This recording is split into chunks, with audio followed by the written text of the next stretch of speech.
Solicitor General Jose Calida for his opening statement.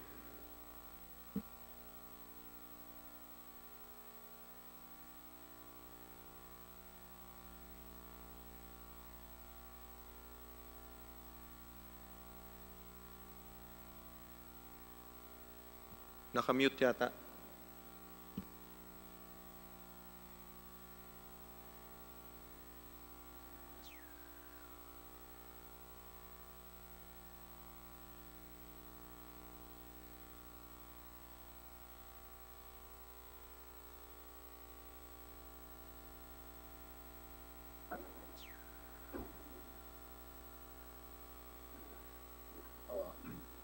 Honorable Speaker of the House, Alan Peter S. Cayetano, Majority Floor Leader Ferdinand Martin Romualdez,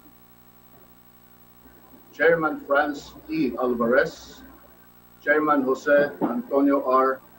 C. Alvarado, distinguished representatives, magandang umaga sa inyong lahat.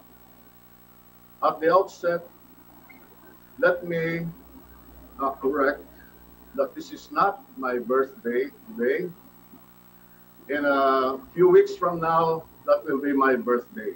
At the outset also, let me thank the Speaker for according me leniency during the hearing last May 26, 2020, and for inviting me again in today's hearing regarding the constitutional and legal issues surrounding the franchise application of Abs-Cbn.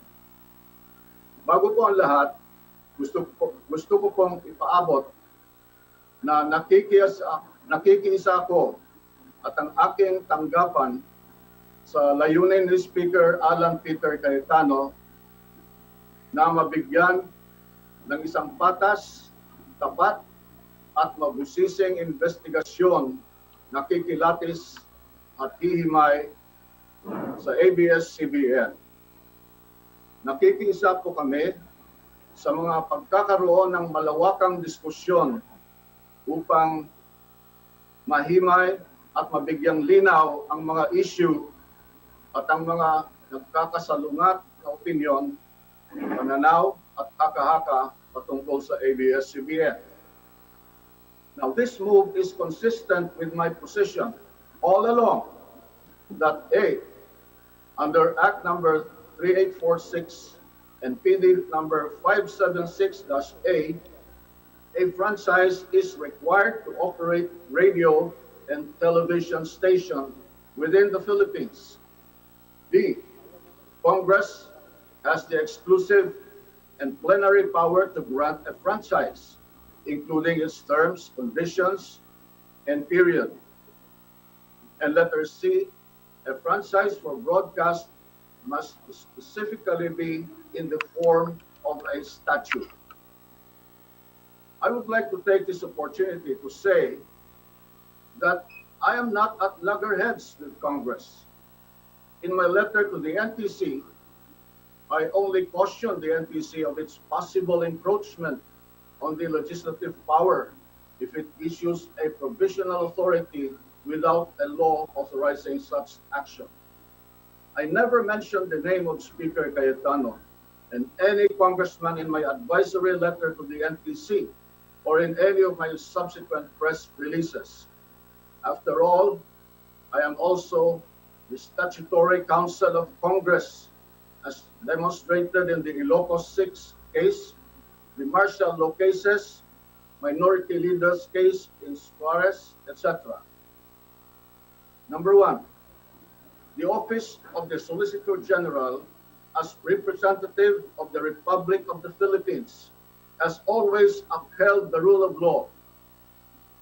The Holy Bible in Leviticus 5:17 reads, and I quote, "If a person sins and does what is forbidden in any of the Lord's commands, even though he does not know it, he is guilty and will be held responsible," unquote. This is also true under Roman law, which introduced the maxim, ignorantia legis neminem excusat. Ignorance of law excuses no one. From the ancient times, we fast forward to the modern times. The Philippine Civil Code provides in Article 3 as follows: ignorance of the law excuses no one from compliance therewith. Not every Filipino reads the Bible. Very few are familiar with the Roman law and the Civil Code. But across the archipelago, every Filipino, rich or poor, educated or otherwise, understands the so-called majesty of the law or the rule of law. From my kakabsat in Ilocos provinces where my parents came from, they understand this principle as amin ket agparintumang ti linteg bak ng man wenno nakurapay. Translate this as everyone bows down to the law, whether he is rich or poor. In the Visayas, my countrymen would say, ang matag usa, adunahan man o kabos, muyukbo sa balaod. And in Nuevo Iloco, Mawag, Davao de Oro, where I was born, we say, mapobre man o madato, walay gipili ang balaod. The OSG, as the defender of the Republic and the people, has always been vigilant in his crusade for the rule of law and good governance. No less than our track record is testament to this. We have previously fought against abuses and injustices in a long line of cases, some even before my tenure as Solicitor General. Recently, we championed this fight for the rule of law in the likes of the Sereno and the Lima cases, both filed and won before the Supreme Court. Bakit pa kami titigil ngayon? Responsibilidad namin ipagpatuloy ang labang ito, hindi para sa aming sarili, kundi para sa sambayanang Pilipino. We will endeavor to right every wrong, no matter what the cost, no matter who we go up against. Similar to the cases prosecuted and defended by the OSG, the quo warranto petition filed against ABS-CBN should not be an exception. What the OSG is seeking before the Supreme Court is merely the correction of a legal wrong and nothing else. Ito ay laban para lamang sa kung ano ang tama at naayon sa batas. Number 2, there are prevailing legal principles that place me in a predicament and prevent me from fully participating in this present proceedings. As many of you are aware, currently there are 2 pending cases before the Supreme Court involving the broadcasting operations of ABS-CBN. One is the quo warranto petition I filed for the forfeiture of ABS-CBN's franchise. The second case is the petition for certiorari and prohibition filed by ABS-CBN against the National Telecommunications Commission, or NTC, questioning the NTC's cease and desist order. Some of the issues involved in these cases pertain to ABS-CBN's violations of the Constitution and its franchise, which, according to your letter, are the subject of your current inquiry. Pinagbabawalan akong magsalita ukol sa kahit anumang bagay na may kinalaman sa mga petisyong nakahain ngayon sa Korte Suprema ng 2 prinsipyong panglegal. These are the principle of non-encroachment on the exclusive domain of judicial jurisdiction, and the other one is sub judice rule. In the case of Benson versus Senate Blue Ribbon Committee, the Supreme Court cautioned that allowing Congress to investigate matters over which jurisdiction had already been acquired by the courts would create the possibility of conflicting judgments. It held that the inquiry into the same justiciable controversy would be an encroachment on the exclusive domain of judicial jurisdiction that had set in much earlier.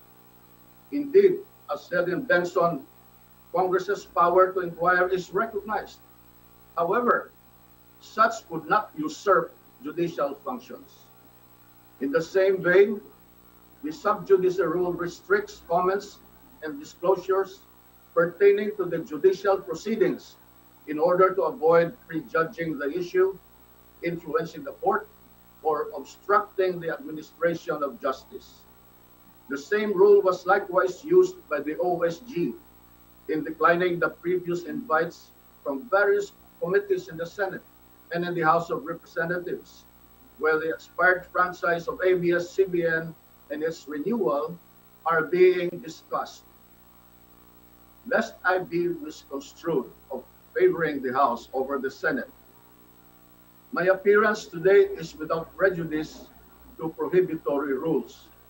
I come here to heed the Speaker's call last May 11, 2020, and I quote, "As a fellow lawyer and a government worker, we should be working together and not trying to bring down each other, unquote." As a matter of fact, the Republic filed on February 13, 2020, a very urgent motion for the issuance of gag order in the quo warranto petition invoking the sub judice rule. In said motion, the Republic prayed for the issuance of an order prohibiting the parties, including the Republic, and any person acting on their behalf from releasing any statements discussing the merits of the quo warranto petition. I maintain this position, and thus I am not allowed to answer any questions involving matters pending before the Supreme Court. I must tread lightly to avoid violating the sub judice rule. A violation of the sub judice rule may render one liable for indirect contempt under Section 3D, Rule 71 of the Rules of Court. I must also point out that the canons of Code of Professional Responsibility likewise hinder me to comment on the merits of the case. In the case of Abs-Cbn versus NTC, the House of Representatives, along with the Senate, has been impleaded by the court as a party litigant. Thus, my mere presence in any proceedings of the House of Representatives to hear and discuss any matters involving the case might violate the Code of Professional Responsibility. As we all know, the OSG represents the NTC in the cases earlier mentioned. As with all lawyers, as Solicitor General, I am bound by the Code of Professional Responsibility, which obligate me to observe candor, fairness, and loyalty to my client, to keep fidelity to my client's cause, and to preserve the confidence of my client. It may thus be the height of professional misconduct and impropriety for me to appear before a party litigant, especially when this appearance would inevitably lead to a discussion of matters relating to an ongoing case. More than OSG's role as counsel for NTC, OSG also acts as the direct representative of the Republic of the Philippines in certain proceedings. As the Republic's representative in the quo warranto against Abs-Cbn, and as a statutory counsel of the NTC in the Abs-Cbn's petition for certiorari and prohibition against NTC, the OSG plays a quintessential role in protecting the Supreme Court from extraneous influence so that the latter may not only be impartial, but also appear to be impartial in deciding upon the issues of the case. Number 3, in its broadcasting operations, Abs-Cbn committed violations arising from its franchise, the laws, and the Constitution. In this Honorable House's email to OSG last May 29, I was directed to give an opening statement, and I quote, summarizing why Abs-Cbn's application should be denied, unquote. The OSG has already furnished this committee with the pleadings that it has filed with the Supreme Court. To reiterate, the OSG has made known to all that ABS-CBN violated the Constitution and other pertinent laws. I am quoting the following arguments raised by the Republic in its pleadings filed before the Supreme Court, which are already as part of public records. Number one, ABS-CBN Corporation violated the nature and scope of its legislative franchise under RA 7966 when it allowed another entity, ABS Convergence, to make use and abuse the legislative franchise granted to ABS-CBN Corporation. ABS-CBN Convergence, Inc. has no legal authority to broadcast under RA 8332. Number two, furthermore, under RA 7925, no single franchise shall authorize an entity to engage in both telecommunications and broadcasting, either through the airwaves or by cable. Thus, with its KBO offerings, ABS-CBN Convergence not only violated its own legislative franchise, but also the Public Telecommunications Policy Act of the Philippines. Number three, based on the foregoing... Excuse me, Solicitor General. Hello? Before you continue, SolGen, the committee secretaries of joint committees is hereby directed to have our guests to take their oaths.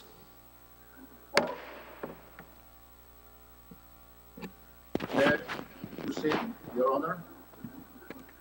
Based on the foregoing, it cannot be denied that ABS-CBN Corporation... Excuse me, Solicitor General. Opo, mag-oath lang po kayo sandali. Sunod pwede na po kayo mag-continue. SecGen, Comsec. Mr. Chair, can you already include all the others so that we can have an omnibus? Yes, sabay-sabay na po lahat. Sabay-sabay na po lahat. Pati ABS-CBN. Pati NTC. Lahat po ng invited guest natin, sabay-sabay na po. Even those in Zoom, Mr. Chair. Thank you. Thank you, Congressman Albano. Comsec. Please raise your right hand. Do you swear to tell the truth, the whole truth, and nothing but the truth before this joint congressional inquiry, so help you God? Thank you. SolGen. May I continue, Your Honor? Please continue, SolGen. Thank you. Thank you. Now, based on the foregoing, it cannot be denied that ABS-CBN Corporation in broadcasting contents in its KBO channel is likewise engaged in CATV service without the required permits, licenses, and/or authority to operate a CATV system. As already discussed in the petition, ABS-CBN Corporation charges 30 pesos or 99 pesos from the viewing public to be able to watch the movies and other contents in the KBO channel. ABS-CBN Corporation has aired movies, boxing shows, concerts, and other events in its KBO channel for a fee and without obtaining a prior approval from the NTC. These acts are evidently not covered by the legislative franchise granted by the state in favor of ABS Corporation. Number four, ABS-CBN Corporation was not authorized to use free-to-air signals for its operations of the KBO channel.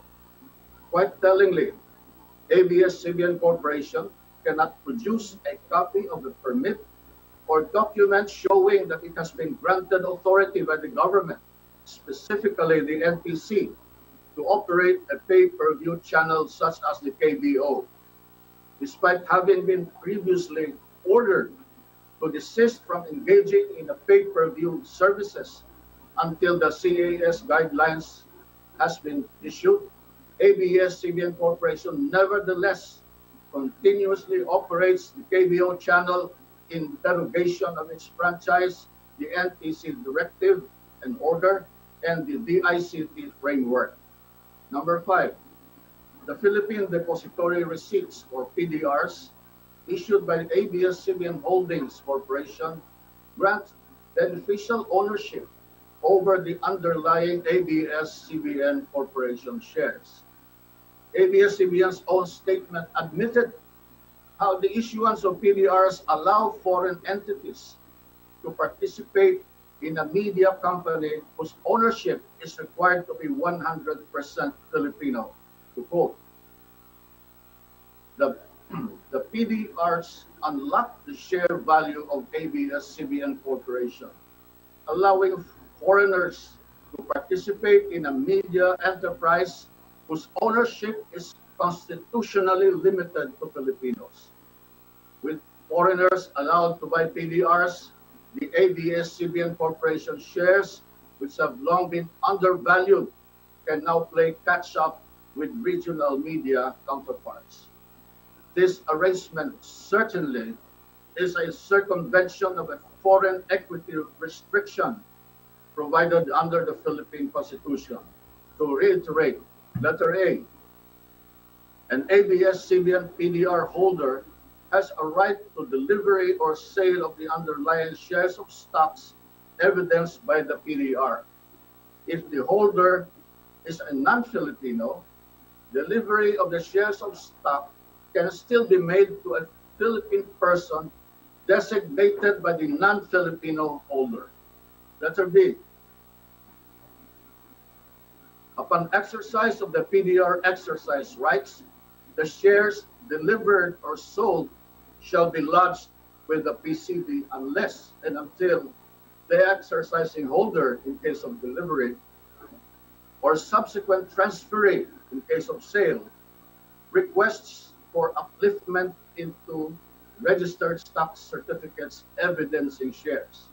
Letter C, the delivery of the shares comes with all the right of a shareholder, including voting rights.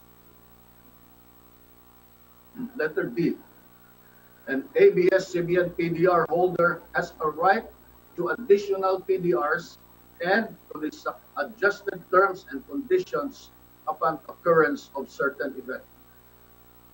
Letter E, an ABS-CBN PDR holder has a right to dividends from the underlying ABS-CBN Corporation shares.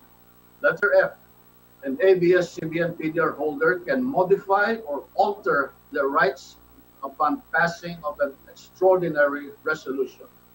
To conclude, the ABS-CBN PDR grants beneficial ownership to the PDR holders based on the rights conferred upon them, evidenced by the PDR instrument and PDR certificate submitted by ABS-CBN. To countenance this practice is a looming threat to our sovereignty, which the constitutional safeguards aim to protect. Indeed, the ABS-CBN PDR has provided for a creative mechanism to indirectly own the underlying ABS-CBN shares of stock, but no matter how creative, the resulting end remains that enables non-Filipino to beneficially own a media conglomerate, the ABS-CBN.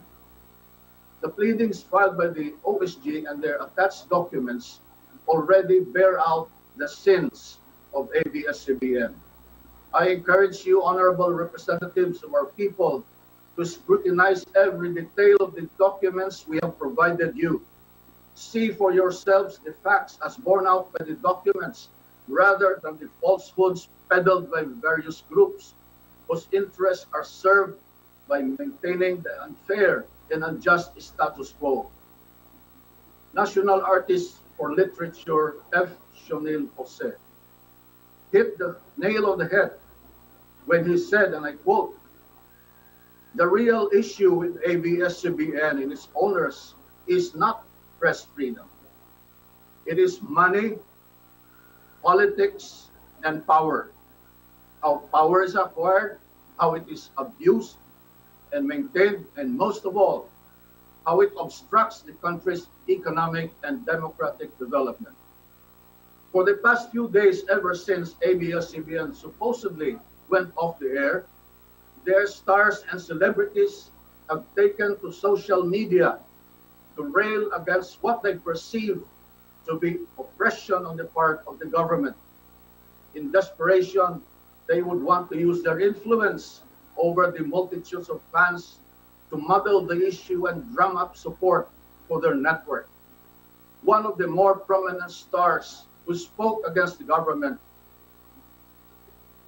is Coco Marting. He said in a social media post addressed to me that, and I quote, "Kapag ang pamilya ko kinanti, kahit sino ka pa, lalabanan ako ng patayan sa iyo, kahit patayin mo pa ako." Maraming salamat, Solicitor General Jose Calida, at sa bumubuo ng NTC sa kontribusyon ninyo sa ating bayan.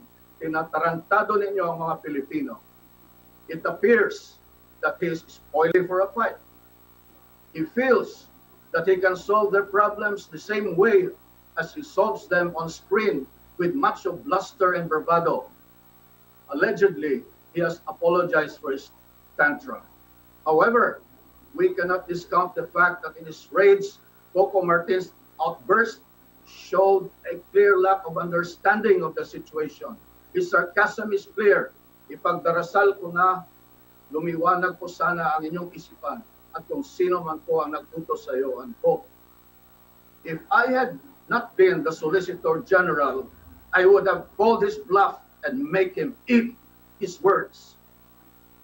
For decades now, ABS-CBN has been deceiving the Filipino people. Appropriately, Congress now seeks to revise the past of ABS-CBN to determine if they are worthy of a legislative franchise. In view of its nature as a grant from the state, a legislative franchise is not a right that can be exercised at will and pleasure. Rather, it is a privilege subject to regulation under such condition as the government may see fit. Thus, in cases of misuse, non-use, or abuse of a franchise, the state ought to reassert its authority and rights as a grantor, regardless of the grantee's identity and influence. Through the proceedings before this body, the time has come to expose ABS-CBN, whose owners and corporate officers continue to deceive the Filipino people into believing that they are in the service of the Filipino. In truth, however, ABS-CBN is motivated not by service, but by greed and desire for power and influence. Their brazen acts must come to an end. The hour of reckoning may have been delayed, but it has now come. As for ABS-CBN, you may have committed too many violations which went unnoticed and unpunished, but we are determined to root out such illegal practices. I could hear now the voice of Frank Sinatra resonate, and now the end is near. Maraming salamat po sa inyong lahat.